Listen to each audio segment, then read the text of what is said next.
Hello and welcome my partners in crime. As you know, I say that in the nicest possible way every time. Now listen, today's case, it's another domestic homicide case, and I hate the word, but that's how we're going to have to call it. I hate calling it domestic homicide. It's just murder, okay? Really, he's a killer, right? Someone killed someone. Doesn't matter if they knew him or not. So this is the Ellie case, and Ellie was this lovely case. Now this is quite a disturbing case. So I know I have all this at the beginning of the intro that says, you know, disturbing. This is disturbing. This is a young girl that was murdered, and it's just a shocking case. But anyway, it's a domestic homicide case, if that's what we're going to call it. And Ellie was born on the 6th of February 2002. So it tells you how old she was. And she died on the 3rd of May 2019, and she was a 17-year-old sixth form student from Wiltshire. Now, she was stabbed to death on the 3rd of May 2019. Now, by Thomas Griffith. Now, a fellow student at her school. He was also 17 at that time. Thomas, it's a strange case, this one. Now, Thomas stabbed Ellie after she ended their relationship of 3 months. So this is why I don't like calling this a domestic homicide. She was with him 3 months. Listen, it ain't a serious relationship of 3 months. It ain't a serious relationship when you've got a 17-year-old girl that knew this boy from school. And, you know, it was, she knew after 3 months she didn't want to be with him. Right? She knew. That was it. Boyfriend and girlfriend, you know, 17-year-old. It's not what I would call a domestic homicide, but of course it is classed as that under the law, because they were dating, or they'd just finished dating at that time. This was a 3-month relationship. That was it. 3 months. I think it's probably the quickest relationship in the series that I'm doing, Ellie's case. So Ellie was stabbed after she ended the relationship after this 3 months with Thomas, and he was charged with her murder, and he pled guilty actually in the end. I'm going to talk about that in a minute. Pled guilty at Bristol Crown Court, and where he was sentenced in 2019 to life imprisonment.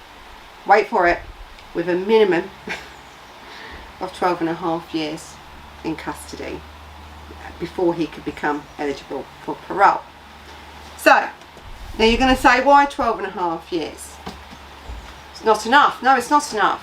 What is ever enough for people that commit such murders? And this was a terrible murder, by the way. The problem is, this is why Ellie's law comes into this, and we'll go through that in a little while, because he was 17, juvenile. So Ellie's law really is about when you have such serious crimes as this one, and also it wasn't alright, so he didn't take the knife with him, so he didn't come prepared, so that justifies it, does it? Really? No. Of course it doesn't. The thing is that in people's homes, he would know they have a kitchen, they have knives. So, you know, when they say they didn't come equipped to kill them, and he was 17, so we can't give him a life sentence because the court were restricted because of the statute in place that restricted them from giving him the full life term. So that's why he was eligible for parole after 12.5 years. Now, as we go through this case, you'll sort of see the changes with Ellie's law. But in all these cases, what really upsets me is that these parents have lost their children, and they can't grieve because they're fighting the system. They're fighting our justice system for justice, to get these people the time that they really think or believe they deserve. And I think it's also what society believe that these perpetrators deserve. So my faults are always with the family in this. Okay, so this really is Ellie's story.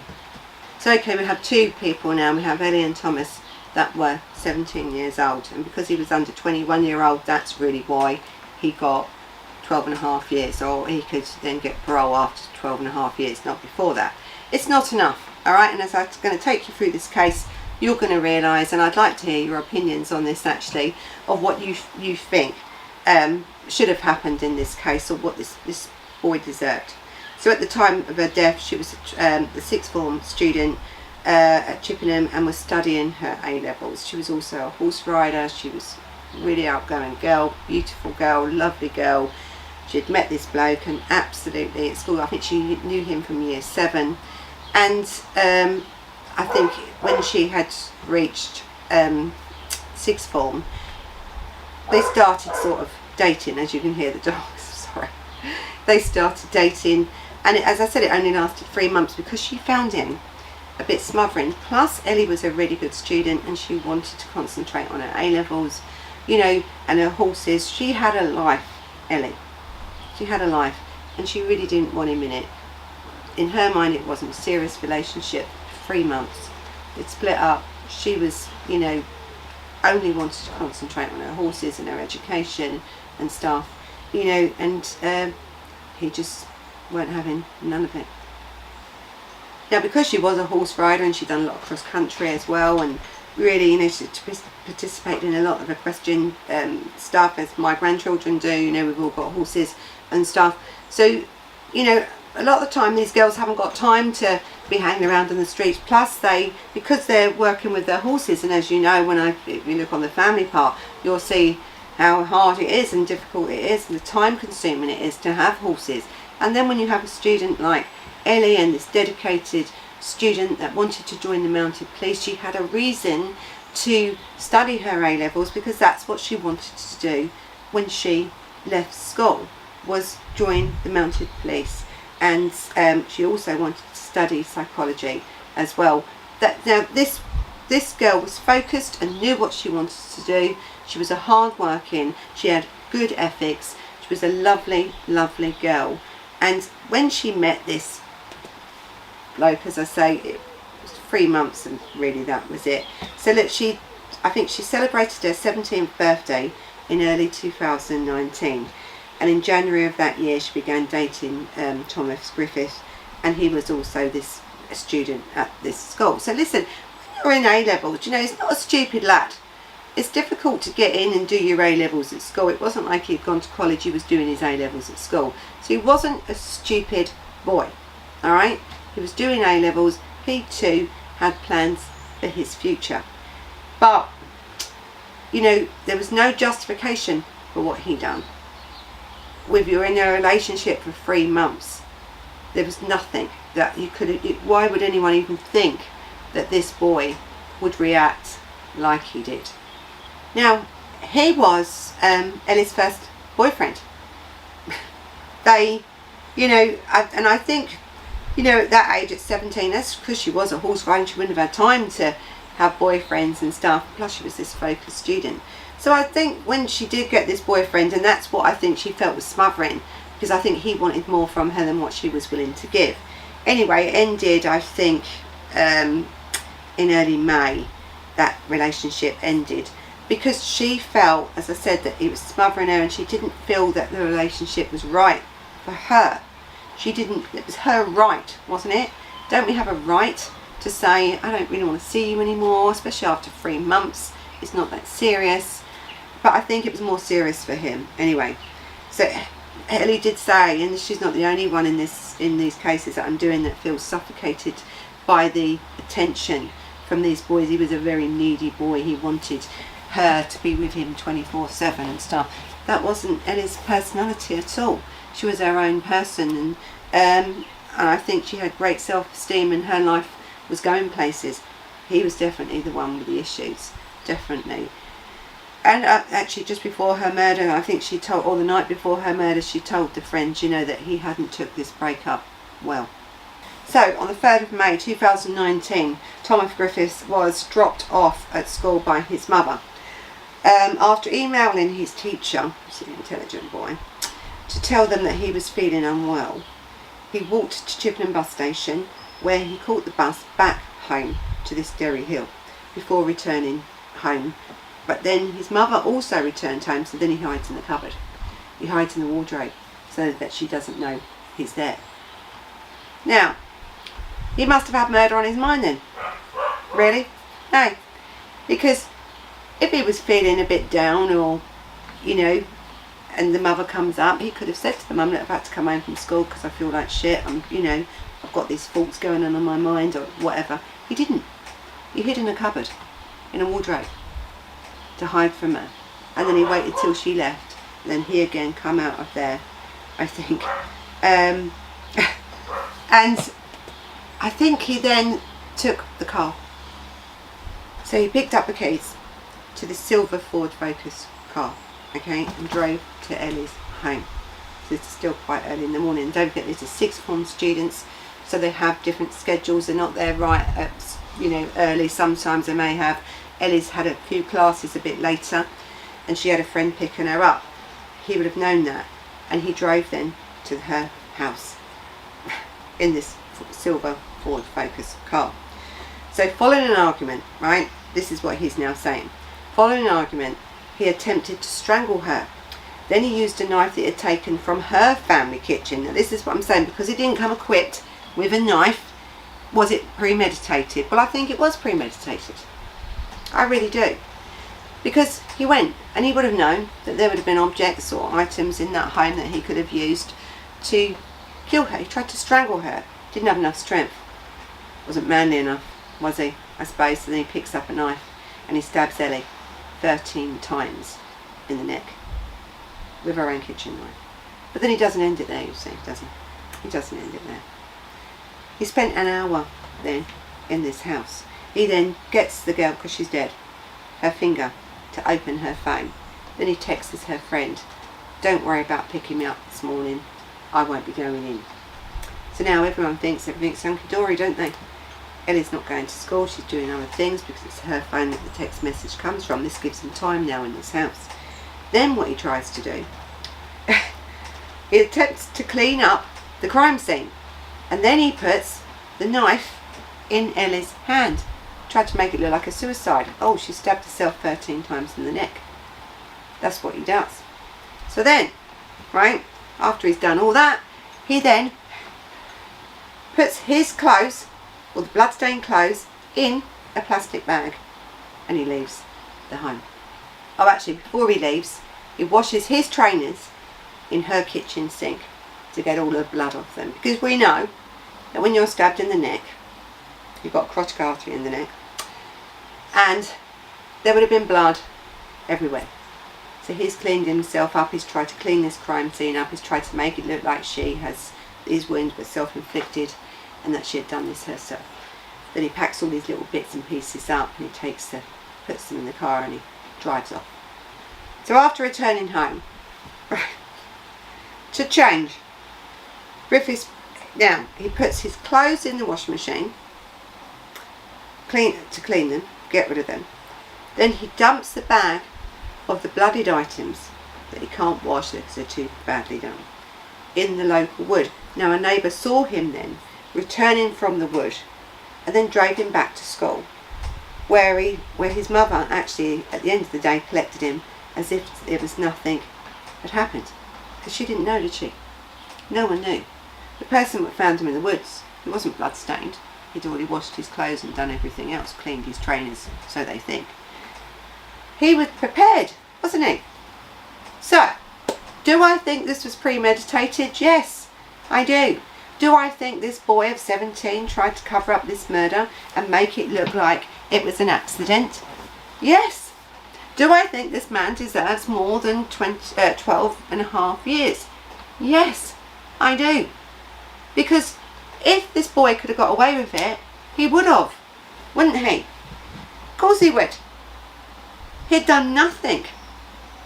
He hadn't come forward and gone to a police station and rung anyone and said, I've just murdered her. He hadn't done that. He had gone to school. He had emailed the teachers, I'm ill, I'm going home. He's gone home. He's hid from his mother. He then took the car, goes to Ellie's, murders her. First by strangulation, didn't work. So he picks up the knife from her kitchen and stabs her 12 times in the neck, 12 or 13 times in the neck, leaving her dead body on the kitchen floor for her father at 3 p.m. in the afternoon to find. Then he's left that home, hasn't he? He's then gone home himself, cleaned up, washed his stuff. He'd already washed the trainers in Ellie's kitchen sink, thinking, I've got rid of all the blood. Well, you can't get rid of all the blood. Listen, people think you can. You can't, right? This was this boy's downfall, as it's many criminals' downfall, that they think now that forensic testing can't find stuff because you've thought you've cleaned up, and you're not on a CC camera, and you're not on this and that. You are, right? But he tried though, didn't it? What is this telling you about this killer? That's what he is, a killer. So you've dumped the rest of the bloody clothes in the, you know, bloodstained clothes in the woods. Someone's picked you up. You haven't told that person, listen, I've done a terrible thing. You went back to school like nothing happened. Your mother's picked you up. You haven't told her. You've gone home like it's normal. And then what you've done, you've texted and said, me and Ellie's going to go away, to make it look like she's still alive. Then you've texted Ellie, I'll be round later. It's all premeditated, thought out. But you are talking about a 17-year-old that hasn't got the intelligence to understand about criminal behaviour, and how profilers and criminal behaviourists and all these people and the police and the investigators can pick you out a mile, mate.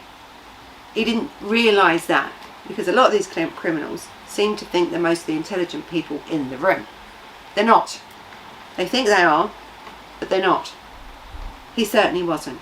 But what he done to this girl after 3 months of knowing her was terrible. He took her life. So listen, by 6 p.m. on the 3rd of May, outside a friend's house, he was taken actually to the police station and was held for questioning. Evidence was also gathered about Thomas Griffith's mobile phone, his CCTV, and there was camera images of him. You could see him driving in his silver Ford Focus. You could see him actually on and off a bus. You could tell his whole movements on that day. This is what I'm saying to you, they forget, don't they? You know, the neighbours saw him really, you know, and give descriptions of someone coming in and out of Ellie's home. So, of course, he initially denied it, didn't he, his involvement of her death, of Ellie's death, you know, this poor girl, and claiming that he had not seen her on that day. Again, he had all these opportunities, you see, to be honest about what he did, but he would rather lie.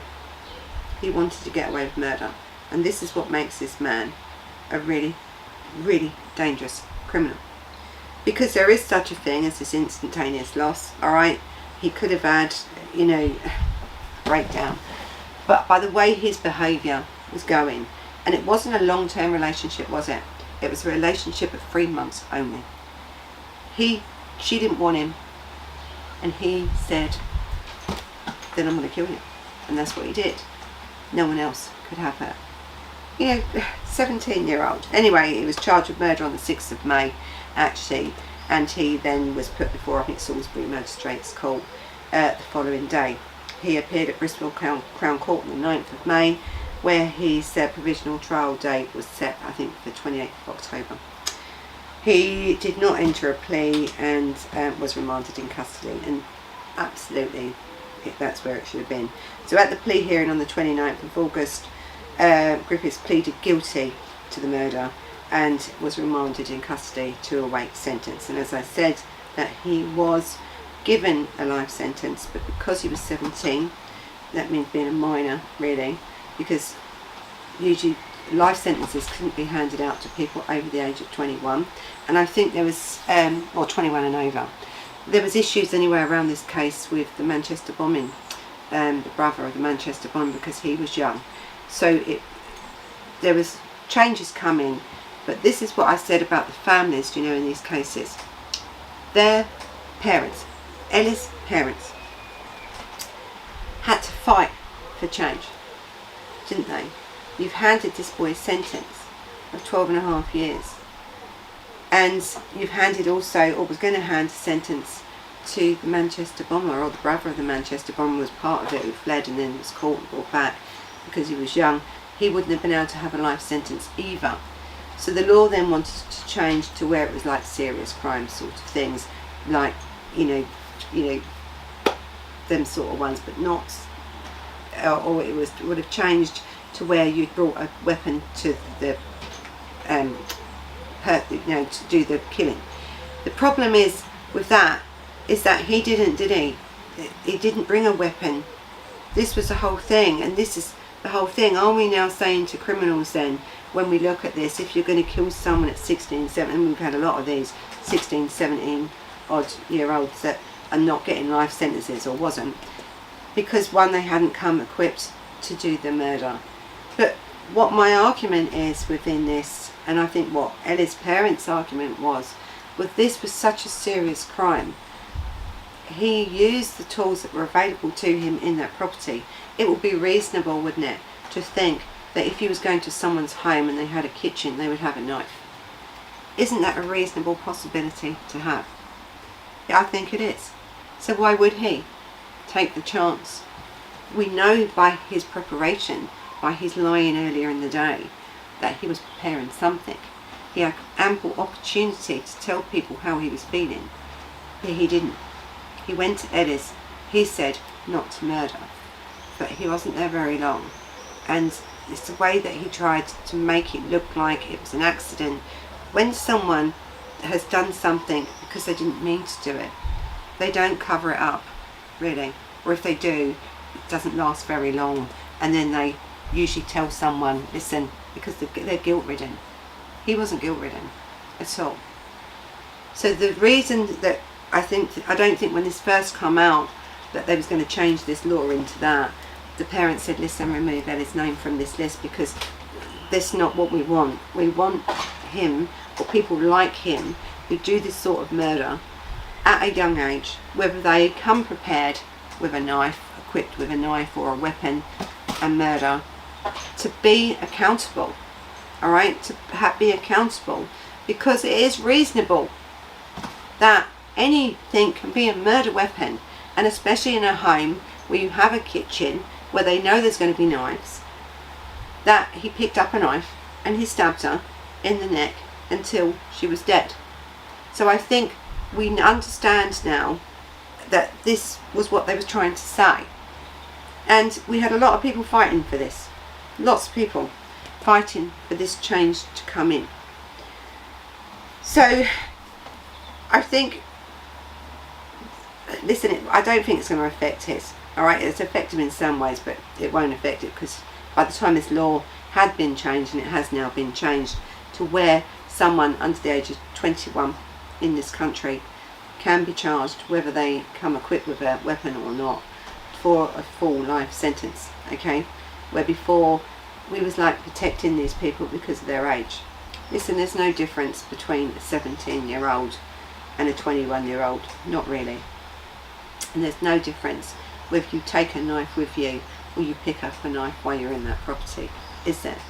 When you take the life of somebody else, you take their life. So this is what Ellie's law was about. Ellie's law was where these parents of Ellie have had to fight after her death for some justice, for their child, and to stop this also happening to somebody else. Not the murder part of it, because that isn't going to stop, is it? It's never going to stop. We all know that, don't we? These domestic homicides are never going to stop. We are trying, aren't we? We brought in coercive behaviour laws in 2015, but we're not really enforcing them, are we?